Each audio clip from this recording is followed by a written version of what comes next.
self-development or community development are totally engaged also in the professional aspects of the realization of teachings.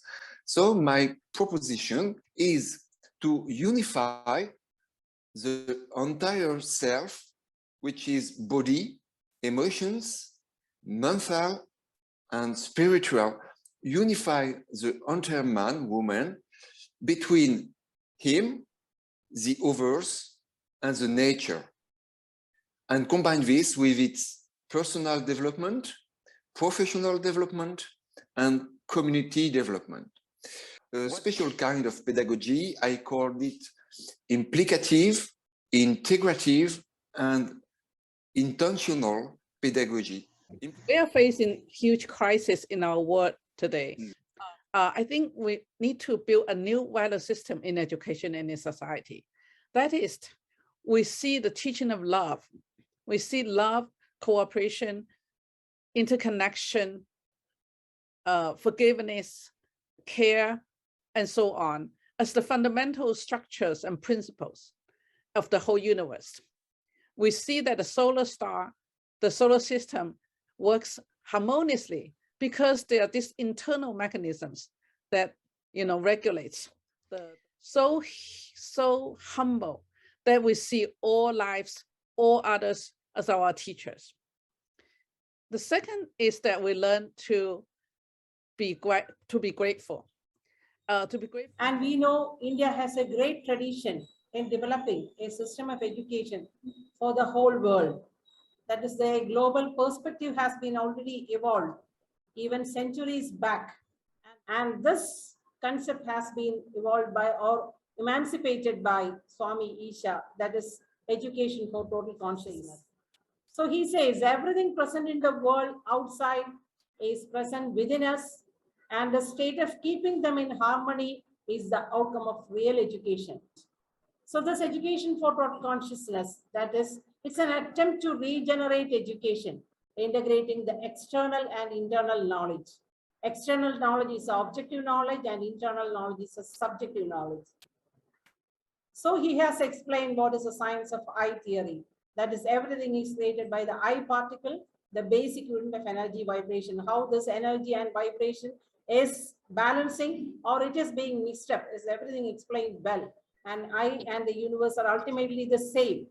We are merely vibrating energy, vibrating consciousness. The Bhagavad Gita, in one example, it dwells at length on Saguna Brahman and Nirguna Brahman, the manifested consciousness and the pure indeterminate consciousness. So this pure consciousness is unmanifest and therefore no senses can have access to it. So the difficulty in achieving a global education policy lies here. The difficulty of philosophy in its deepest sense to reach out to the world at large to make people convinced what exactly is the nature of pure consciousness. So the Guru is a symbol that takes one beyond the binaries. The Guru archetype is unconditional love, excellence, and pure consciousness in an impersonal reality. So the first one I would say is the transdisciplinarity which is implied there in the Indian Gurukula system. So removal of the existing compartmentalization of studies is very important when we are thinking about the global policy on education. So this good idea.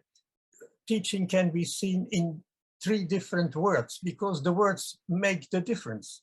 There is the schooling, the training, and the education. And so far I can see that these things are merely mixed. And the thing that is not so good in the today's schooling system, according to me, is it's full of dogmatism. For instance, there is preached a permanent economic growth, and that is, as the former speaker was talking about anthropocentrism, it is a terrible aggression to many things. And then today's schooling system is, in my opinion, characterized by competition. And that is the opposite of solidarity. And that is, education should be, in my opinion, and it is in the line of many of the speakers before, an enlightening experience. understood as much as more to do with a lifestyle, a transfer of values. And that is the German word Bildung, as the knowledge and skills acquired in various fields, also as regarding social norms and humanistic values. This maturation is described as an harmonization of the individual's mind and heart, and achieved through personal transformation anywhere. And education has to do, in my opinion, with respect, empathy, tolerance, gender equivalence, eradication of poverty, demographical overload, place in nature, biodiversity, and more consciousness about life, world, nature, degrowth, externalities, sustainability, and all what is renewable. Cognitive concept of consciousness. In the words of His Holiness Swami Isha, the body-based consciousness, that is vibrating consciousness, needs for its existence and absolute consciousness, that is non-vibrating consciousness. That consciousness is called supreme consciousness. Coming to the plane of consciousness, consciousness is regarded as the light that makes thoughts real. The experience of consciousness in various levels enables a person to understand things clearly or not. That supreme consciousness is non-vibrating. When the vibration starts, that is body-based consciousness, this vibration hides the supreme consciousness, that is the non-vibrating consciousness. So a human being is able to perceive the supreme consciousness in between the thoughts. But there should be a sufficient gap between the two. Swami Isha writes that we need to increase the space between the two thoughts. The ability to know how to do this and why we need, that is where we need a teacher or guru, the one who brings the light. So attainment of supreme consciousness is the ultimate aim of any educational process.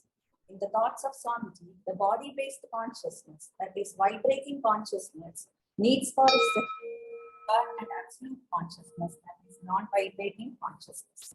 That consciousness is called supreme consciousness. It is also called by terms like Anandam, Sat, Atma, Purna, etc. That is the omnipresent light. So